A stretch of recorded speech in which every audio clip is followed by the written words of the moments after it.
8h moins le quart sur Europe 1. En plus du conflit des migrants, la ville de Calais est dans la tourmente en raison d'un grand conflit dans le port. C'est la reprise de la compagnie Sea France en liquidation qui entraîne un mouvement social qui paralyse le trafic et les activités. Jean-Marc Puissesseau, le président de la société d'exploitation du port de Calais et de Boulogne-sur-Mer, est votre invité, Patrick, pour l'interview vérité. Oui, en duplex de Calais. Bonjour Jean-Marc Puissesseau. Bonjour. On voit en boucle ces images de migrants à Calais. Un peu moins, on disait, le conflit au port. Est-ce que les activités sont vraiment paralysées ? Aujourd'hui, elles ne sont pas paralysées, elles sont handicapées. Elles ont été paralysées pendant 15 jours. 15 jours après le début du conflit, qui est le 29 juin, le syndicat Maritime Nord, c'est-à-dire représentant les salariés de MyFerryLink, a autorisé la société P&O à revenir sur le port, tout d'abord avec 2 bateaux et maintenant avec 6 bateaux, et interdisant toujours à des FDS de revenir sur le port. Et cela fait que 8-10 jours que FDS revient sur le port de Calais. Oui. Mais quand je vous dis handicapé, c'est parce qu'il y a quand même 2 gros bateaux qui sont encore immobilisés et aussi 2 passerelles qui sont neutralisées. Oui. Et de l'autre côté de la Manche, les entreprises britanniques se plaignent de la France. Elles commencent à souffrir, des constructeurs automobiles jusqu'aux producteurs de fruits de mer écossais. Ça tourne au ralenti à cause de ce blocage. Le port de Calais est en cause. Le port de Calais est en cause, c'est pas nous, port de Calais, qui sommes en cause. Notre rôle, c'est de donner les meilleures installations, les plus sécurisantes à nos opérateurs maritimes et à nos clients, c'est-à-dire les touristes et les transporteurs routiers. C'est ce qui est le cas aujourd'hui. Le port est totalement sécurisé, totalement fiable. Malheureusement, nous avons ce conflit avec les marins de MyFerryLink. Je comprends qu'ils essayent de défendre leurs emplois, mais ce que je comprends pas bien du tout, c'est que ça fait maintenant 6 semaines, 7 semaines que cela dure, sans entrevoir la moindre sortie, et une perte qui commence à devenir vraiment colossale pour le port de Calais, puisque le dépôt de bilan de MyFerryLink pour nous coûte 3 millions d'euros de factures impayées. Et puis, depuis le 29 juin, ce sont 4 millions qui viennent de s'ajouter par manque de trafic. Oui, parce que l'été est forcément une grosse période touristique. Les vacanciers sont-ils en train de déserter les ferries de Calais, du coup ? Non, je ne pense pas qu'ils désertent les ferries parce qu'ils avaient des réservations.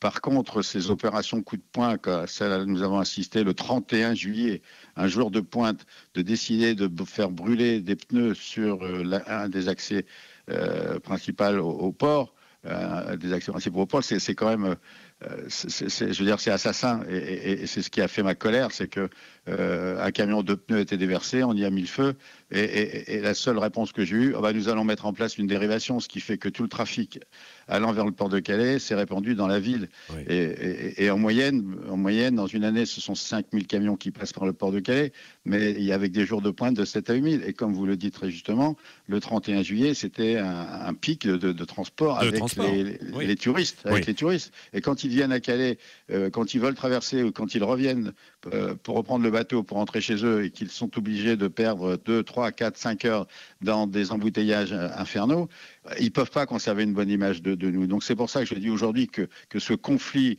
s'arrête le plus rapidement possible. Il a trop duré, qu'on donne le maximum d'emplois aux gens de MyFerryLink, qu'ils arrêtent, eux, de faire des opérations qui handicapent le port, qui handicapent notre image de marque, et tout ira bien. Oui. Jean-Marc Puissesseau, est-ce que vous pouvez compter sur l'aide du gouvernement dans cette affaire ? Écoutez, je voudrais dire qu'avec le ministre de l'Intérieur, M. Cazeneuve, nous avons eu depuis un an une excellente collaboration. Et c'est pour ça que je me permets de vous dire que le port de Calais aujourd'hui est tout à fait sécurisé. Il a discuté depuis un an avec son homologue britannique, Mme May, et nous discutons, nous, avec les forces du KBF, c'est-à-dire l'immigration britannique. Quand vous dites sécurisé, oui, c'est-à-dire qu'on peut y passer sans trop de danger. Mais en revanche, il y a le conflit quand même, qui est là, quoi. Ah oui, mais j'espère bien que le conflit ne va pas encore durer. Ce qui est très embêtant pour nous, c'est qu'on n'est absolument pas tenu au courant. Par contre, le ministère des Transports, c'est lui qui organise les tables rondes. Déjà 5 tables rondes depuis 5 semaines. On me dit qu'il aurait donné l'autorisation aux marins d'occuper encore les bateaux, peut-être jusqu'à la fin du mois d'août, et jusqu'à quand? Donc on n'a aucune visibilité, on n'est pas tenu au courant.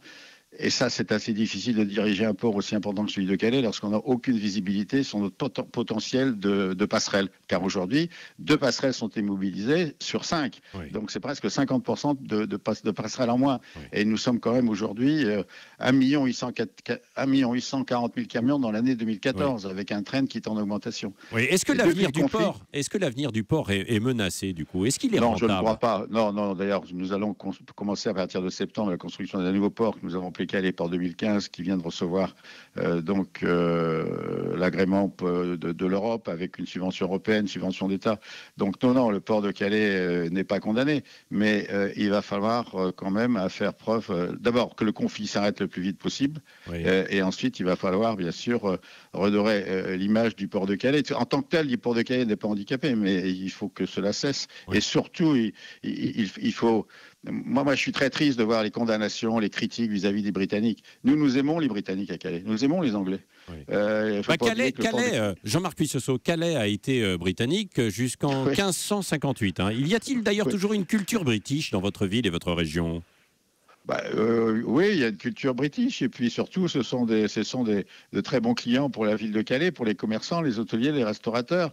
Bien sûr, la ville de Calais étant de plus en plus attrayante, ils ont tendance à s'arrêter de plus en plus. Et c'est vrai que ces conflits et ces blocages peuvent mettre par terre tous les efforts qui ont été faits depuis des années. Mais vous savez, c'est quand même la ligne la plus courte, hein, c'est la ligne royale.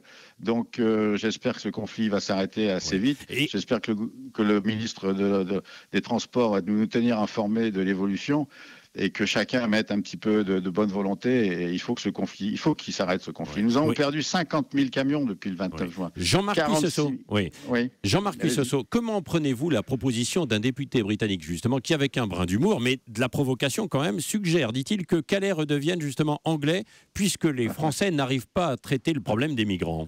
Oui, il se joke. Oui. C'est good joke. C'est pas que du joke. Hein. Il y a en toile de fond aussi, c'est de l'euroscepticisme et puis une défiance des Français quand même, non ?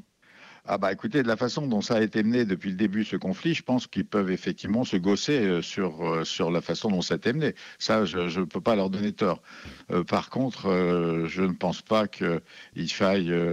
Vous savez, les migrants, si on parle 30 secondes des migrants, tout ça dépend du traité du Touquet. Hein. Le traité du Touquet, signé par Jacques Chirac et que M. Sarkozy, ministre de l'Intérieur, et les ministres britanniques, c'était qu'on décidait que la frontière allait se trouver sur le port de Calais.